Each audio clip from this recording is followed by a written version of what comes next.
Hello again. I'm posting this video because I just received an update from Adam Lloyd, Officer 1812 from Northumbria Police regarding my seized devices.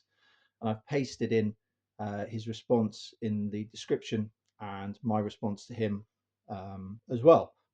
Now, um, you'll notice there are a few oddities here that I want to draw your attention to because these things are very important. It's very important that people inside the UK know what's happening here in terms of police state terror and also abroad because um, I don't think people quite understand the degree of tyranny that's creeping into the UK, and that's not an exaggeration.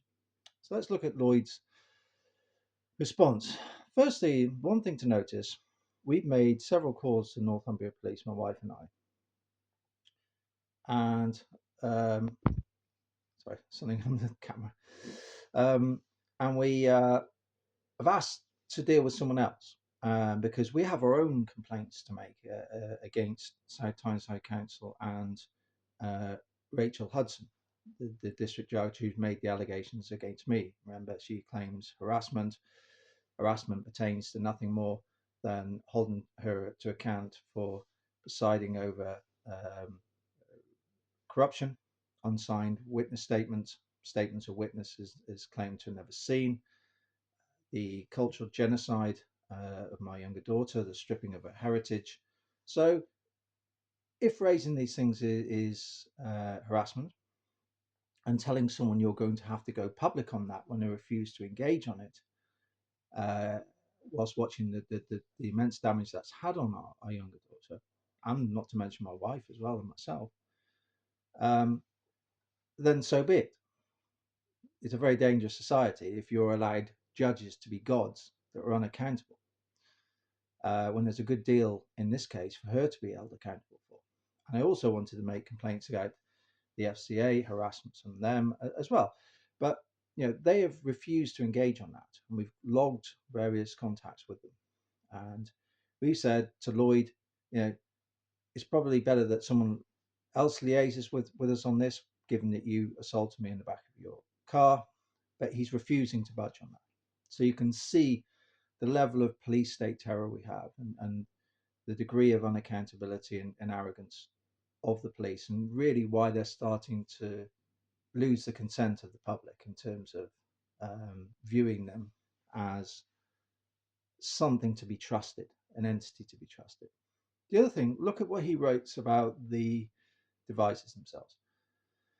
So in his previous email, which I published in a previous video, he said this could take forensically analyzing your devices could take some time, will take some time. In the previous email, that was the first time he ever made the reference to passwords. When they were seized, no request was made for passwords.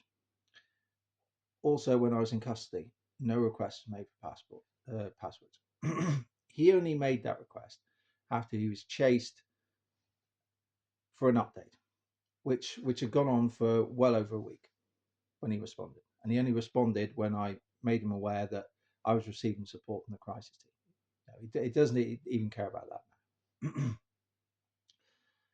He now makes that request again, but look at the words he uses. He tries to put more pressure on, more emotional stress here. He said, will take a long time, and tries to then put some blackmail in there. I'm unable to give a precise or more precise time scale unless because we don't know the passwords. Now he knows that on 3 of these devices, I'm not in a position to even provide that.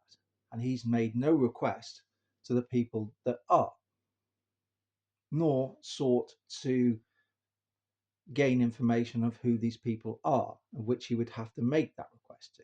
So you can see the phony nature of what he's doing and how this is really an act of police state terror. Then in my email response to him, I make him aware that he's then refusing to give up um, the material of my interview because he knows that maintains quite a lot of errors. Because, as I've said, in essence, there is no credible evidence of this vandalism. we looking at a judge here, district judge here, Rachel Hudson, who I don't know where she lives, but one would assume her property's got CCTV and probably a car, given the profile of this lady.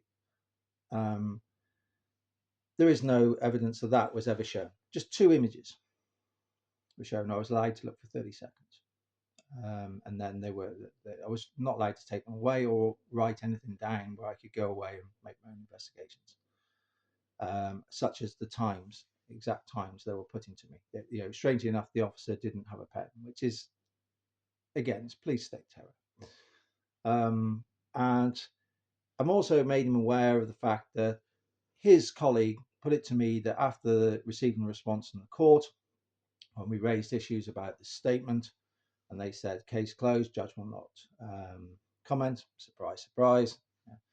Given the degree of the corruption relating to this case and the broader systemic, what I see as psychological abuse of children in the UK, to emotionally sterilize them, to turn them into cash generative assets, to be fed into private equity owned agencies and accommodation providers